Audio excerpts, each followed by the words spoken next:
Hey everyone, and welcome back to another edition of the Oregonians Pac-12 Basketball Roundup. I am Tyson Alger. I am joined here by Danny Moran. We cover the Oregon Ducks and Oregon State Beavers basketball programs. We're about almost actually done with the non-conference schedule.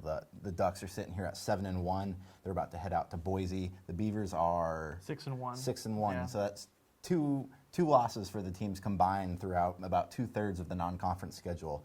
It's about to start getting tough, at least for the Beavers. They got a matchup against Kansas coming up, a top five matchup.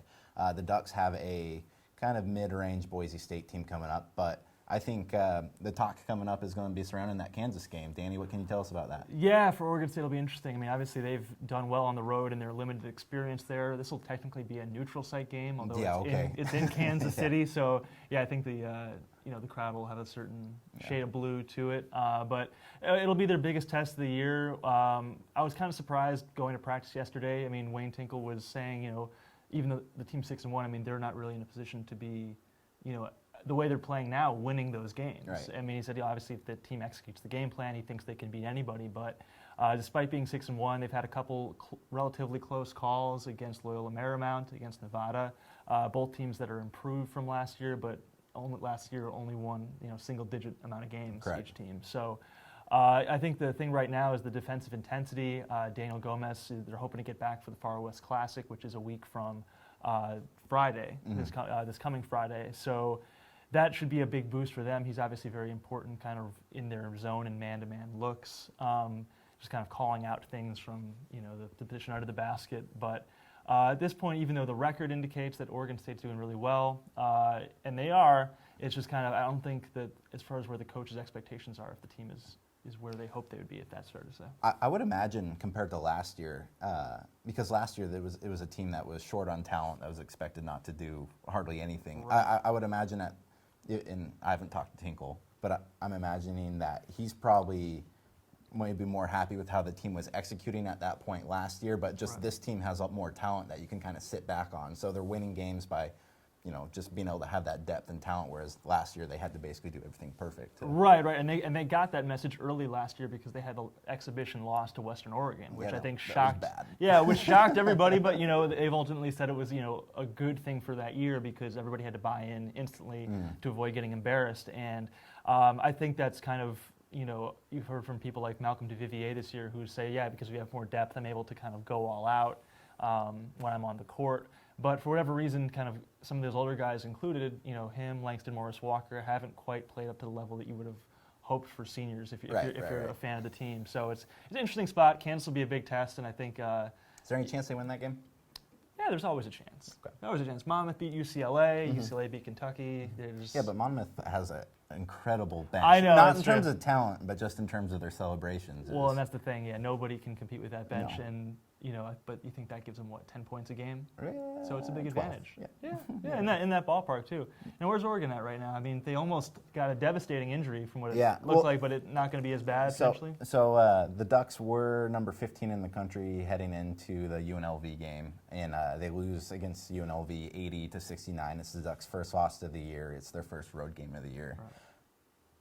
It's got to be the most optimistic outlook ever coming off following a loss, because Tyler Dorsey, their pretty much stud freshman who's averaging 14.5 points per game, leading the team in scoring, he had one of the most nasty-looking knee injuries that pretty much surmounted to nothing that you can get. Right. I mean, he missed the Navy game, which they won 67-47, but it was pretty much for precautionary measures. It was just kind of he stiffened up a little bit after the UNLV game, and I'm guessing that a flight to Hawaii isn't probably the best thing for a cramped up knee. So they held him out of that game. He's questionable for Saturday against Boise State, but it's just incredibly good news for that team to have a guy of that caliber to be counting off the amount of time he's going to miss in games instead of months. Well, if you didn't see it, which you expect you saw it if you're watching this video, but you have a story up now on Oregon Live where you have the vine of it. It's nasty. Yeah, it just kind of looks like his leg just kind of like rubber bands out to the side and chicken wings. And one of the more interesting things about it is usually when a player gets hurt, it's just kind of the trainers that run out there. But like Dana Altman ran out there. Like that's how bad that thing looked. Is Altman, who's usually just kind of let someone else handle it. Like he ran out there, and actually the picture we have is like Altman kind of like placing his hand on his heart. yeah, I think It looked pretty dire. I think everyone thought that the injury was going to be bad there. So Right. the good news is Dorsey, he might miss Saturday, he might not, he'll be fine. And the other good news is Jordan Bell, who is yet to play a game this year. He had foot surgery in May. Dana Altman said that he could play on Saturday. He could make his season debut. It kind of depends on how he plays the next day or two. But, you know, if Oregon's big thing this year, and they've been off to a hot start, is just kind of that lack of depth. And especially when Dorsey was out on Monday against Navy, you saw that where they had to insert Kendall Small into the lineup. And Small's gotten a lot better quickly, but he's still not quite at that level that Dorsey was. Right. But if you can have Bell in there and teaming Bell with like Chris Boucher, who's averaging like 4.5 blocks per game, that kind of transforms Oregon's whole lineup there, and then you're able to kind of put some of the guys who have been doing really well in the lineup onto the bench, or you can have vice versa. That looking pretty good, and then with Dylan Ennis coming back around Christmas or so.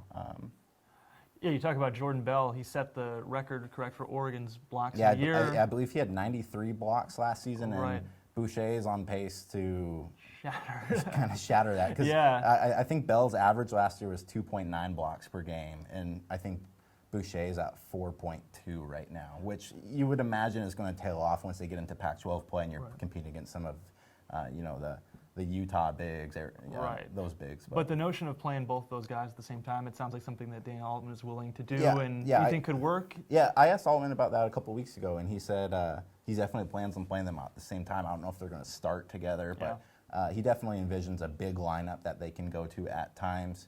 I think it will be really good for them. I think Boucher is a little bit more versed offensively than Bell is. Bell's kind of more of your traditional stopper defensive player. I guess my only concern would be both of those guys are very aggressive shot blockers, and so you don't want to have two guys going out of their way for a ball if it's a pump fake or something like that. So I think it will take some time for those two to learn how to play off of each other. Yeah, getting on the same page will be interesting too. And on Oregon State's injury front, Jarmal Reed came back. Obviously, I talked a little bit about Daniel Gomez, or I don't know if I did even. Daniel Gomez has basically been out for the entire year to this point with a broken hand, broken left hand. He'll likely miss the Kansas game. The hope is that he'll be back for the Far West Classic, where Oregon State on back-to-back nights will play Cal State Fullerton and Tulsa. They'll then have one more game before an extended break prior to the Civil War, the first game of that. But Jarmal Reed, who was the other post presence who had been out for the whole year, came back against Nevada on Saturday. He had a stress fracture in his foot. And he provided, he was 2 for 9, so you see that and you say, okay, well, what's going on? He had some turnovers, but he had a couple of assists, a couple of rebounds, still got to the line, provided some defensive versatility because he's 6'7" and a bigger body. Right. So that's, even though he's still kind of working his way back conditioning-wise, that'll be a big boost to have for Oregon State. And, it's like we talked about. A lot of teams would kind of kill, particularly Oregon, to have the amount of depth that Oregon State in theory has right now. Well, I think that's it. I think we covered it. I think that's about good.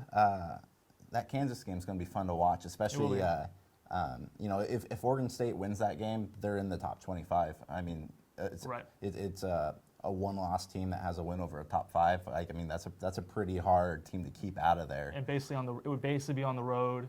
And their one loss is to a good Valparaiso team. Very good Valpo team. Yeah. And it would be Oregon State's first win against a top 5 team since 2000. Yeah. So it would really be a transformational win if it did in fact happen. But Pac-12 is interesting this year. Very, very interesting, and I'm ready for it to start up. Which we'll be covering the whole season. A reminder: you can check all of our stuff at OregonLive.com/Ducks or /Beavers. We're both on Twitter at Tyson Alger, at Danny J. Moran, and we'll see you guys next week.